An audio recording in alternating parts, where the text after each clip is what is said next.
Welcome to Multimedia 127. We will continue with the strategy plane. The strategy plane is very important, as we have previously discussed. In this plane, we look at what are we doing and why, two important questions that we need to answer at the beginning. In the strategy plane, we establish the goals, objectives, and the needs of the various components involved, which are the needs of the company, stakeholders who have some kind of interest in the company or the product, and ultimately the users. So in this video, we will be focusing on looking at the user. You want to get to know the people you are inviting to the party. You want to get to know the users who will be using your product, regardless if that product is a website, a multimedia application, or something tangible. Now, how do you get to know them? Because you may never know them personally, but you want to get a general idea of, are they male or female? What is their general age? Are they married? Do they have children? Possible ethnicity? Cultures, values, language, is their disability. So the more we can find out or surmise about who the user might be, the better we can develop that product for them. And this is the heart and soul of creating user-centered content. Some other characteristics that we need to find out: their geographic location, it could be important. Their technical abilities, income level, occupation, education, employment availability, interest, hobbies. Depending on the product, there are different things that you might need to find out to the best of your ability concerning who the users may be.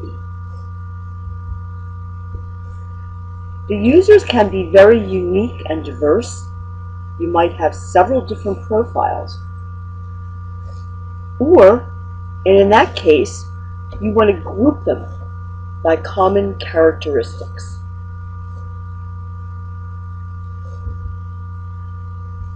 So how do we determine who the users are? Well, there are a few ways. First of all is user research. And this is a field in and of itself that's dedicated to collecting data with respect to understanding who the users either are or may be. So there is a lot of already compiled research that we can use.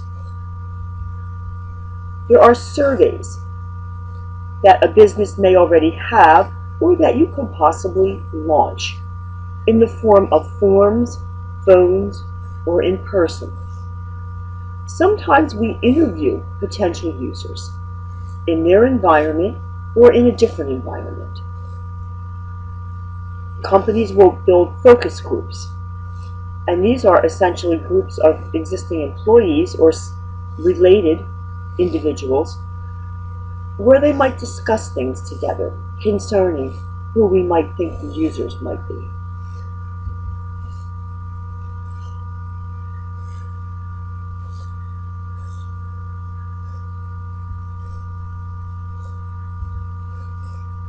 Another way that we try to determine who the user is by creating a persona. And this is a very powerful tool that should be used when you're developing a product or application.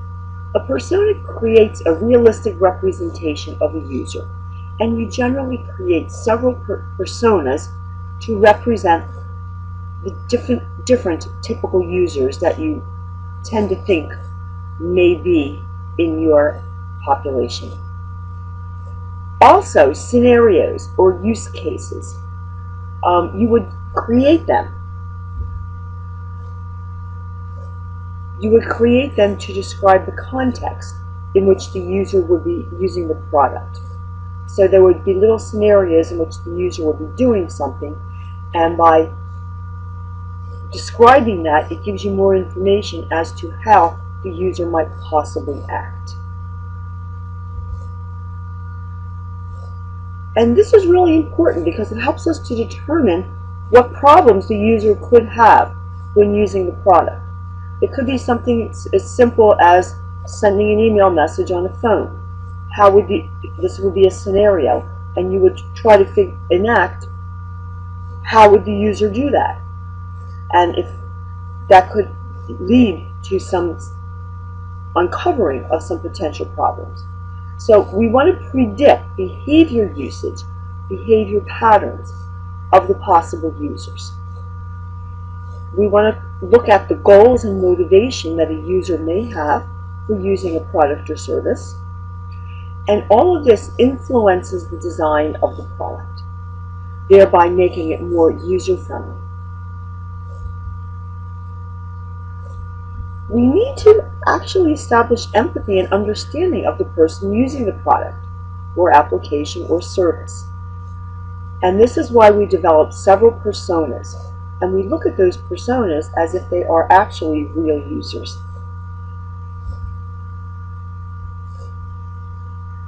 Because user-centered content, user-centered design, depends on knowing the user. The more we know about who they are, what their goals may be, what their motivation might be, how they may act in a certain situation, the better we can develop our product, application, or service for them. There is what's called an 80-20 rule. 80% of your business, your traffic, comes from 20% of your customers or users. So it makes sense to focus on the 20%. And that's our goal in trying to determine who the 20%, the most common people are, who will be our major users. Can we try to attract the others? Sure we can. But we predominantly will focus on the 20%. Okay, so personas, techniques by which we can understand or relate to the users. We actually humanize them. We give them names, we give them pictures, we fill in all of the information about them. It is a fictitious person that has a number of traits of a possible user. And here again, this is very instrumental in helping us to build our product. For example, we might ask the question, what would George do in a situation? And George would be a persona that we had already sketched out. We would know how old he is, we would know whether he's married, we would know where he lives, essentially, how much income he makes, etc. How would Jose use this? Would Sue click here? So by actually personifying our users, it helps us to develop our product better. Here's a sample persona.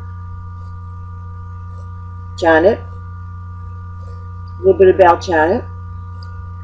Some demographic information, some of her favorite sites, and more about her here. Here's another sample persona on Frank. So some of the things that we use in developing a persona, we give them a name, an age, location, gender, occupation. Think about what values, attitudes, cultures our persona may have. We might even want to write a short bibliography. And then we're going to think of some tasks or objectives our persona or user wants to achieve in using our product. Here's an example. On our right here we have a hotel website.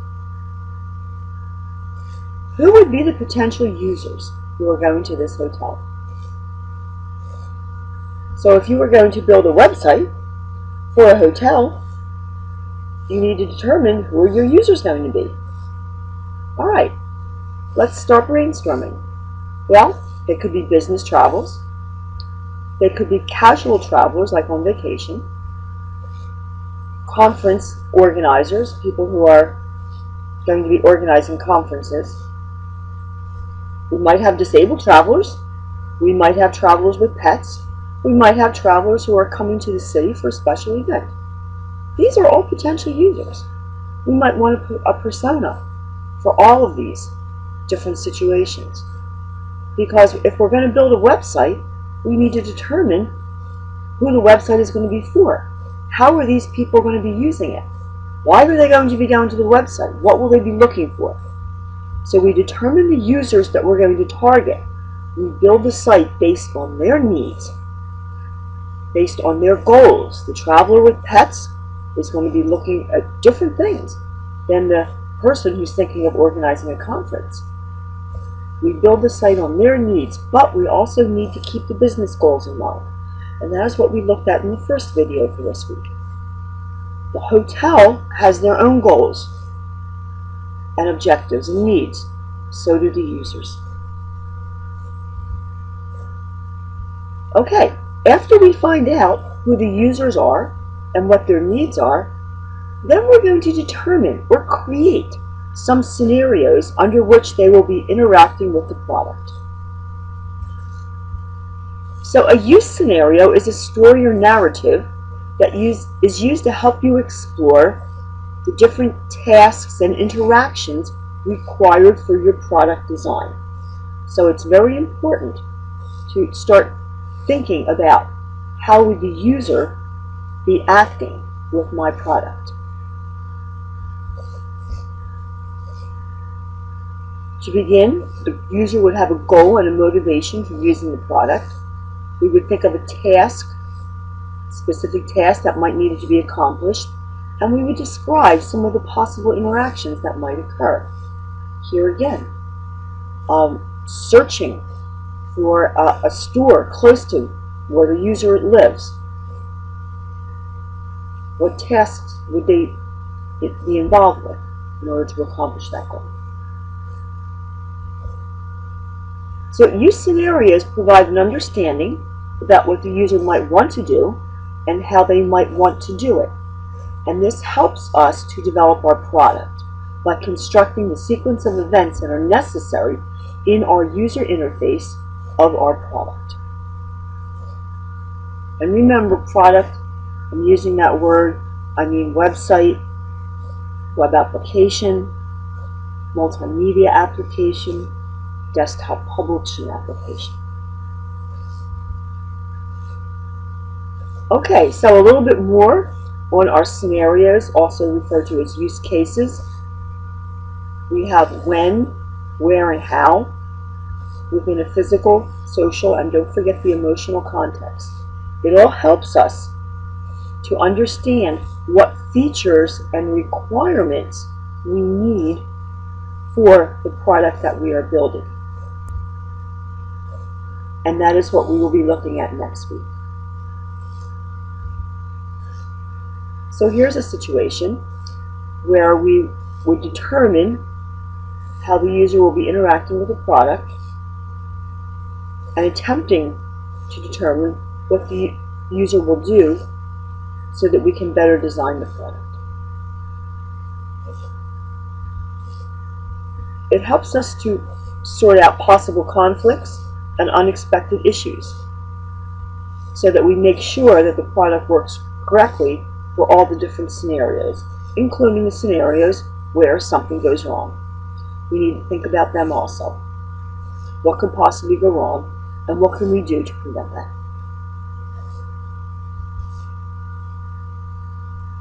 Getting back to our hotel website, here's our example use case scenarios. The business might be looking for an easy way to make a reservation. The man who's the business traveler wants something that's quick and easy.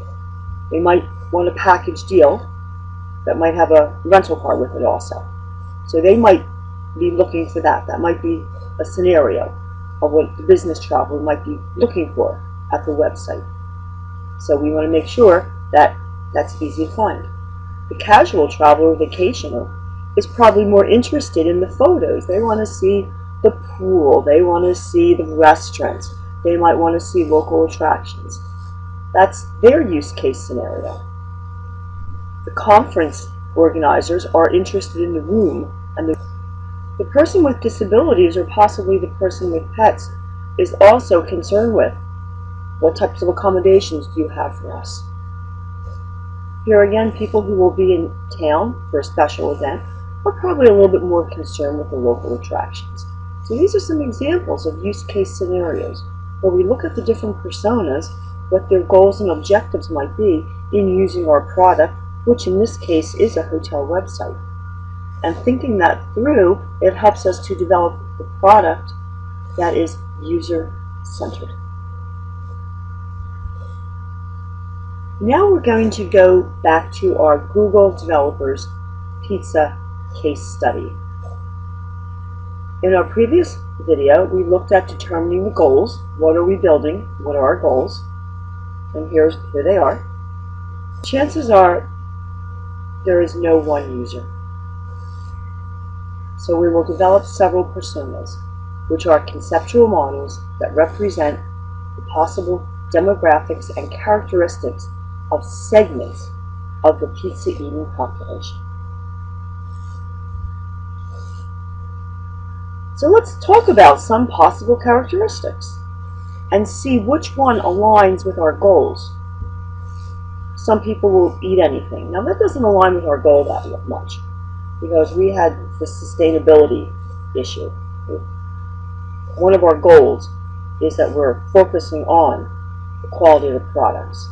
Dietary needs. Some people have dietary needs. That is more in line with our goals.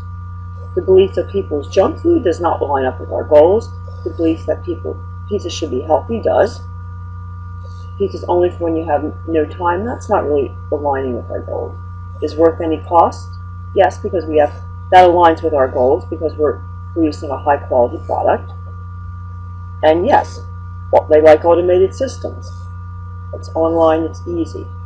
So we look, not only do we need to cater to the user characteristics, but we want to make sure that we're catering to our goals also. So we're going to focus on the users whose characteristics align with our business goals.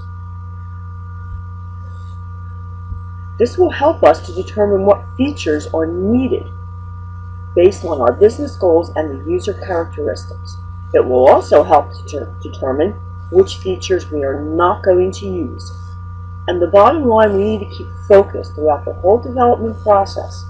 Here again, we're all constantly going back to the goals, constantly going back to the user, making sure that every step along the way of developing our application, we're keeping focus on what we're doing and for whom we're doing it. So I have 3 personas that were created here by the Google developers. Here's Casey Smith, who is more into the health thing, vegan, organic, etc. So we look at this persona profile. Sally, who is just always in a hurry, although she is very educated and professional, but she likes things fast. And Bob, who is more of a non-technical, old-school guy, but he likes to order online.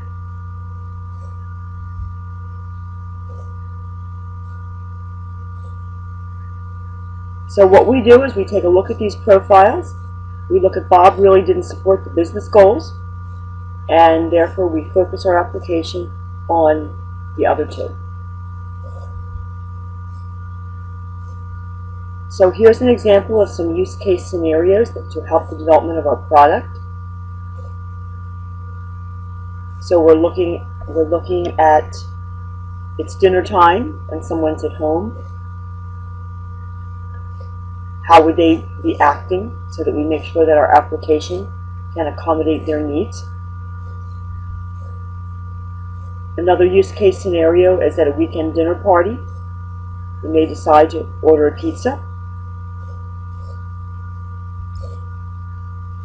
Another scenario would be during the week, ordering lunch for a large group of people.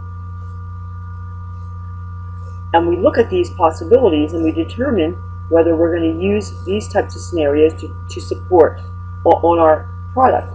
Here again, in this situation, ordering for 30 or more people and everyone wants something different really doesn't fit in with our goals and our product. So we would not be developing our application to support this scenario. So we choose where we're going to support when we develop our product.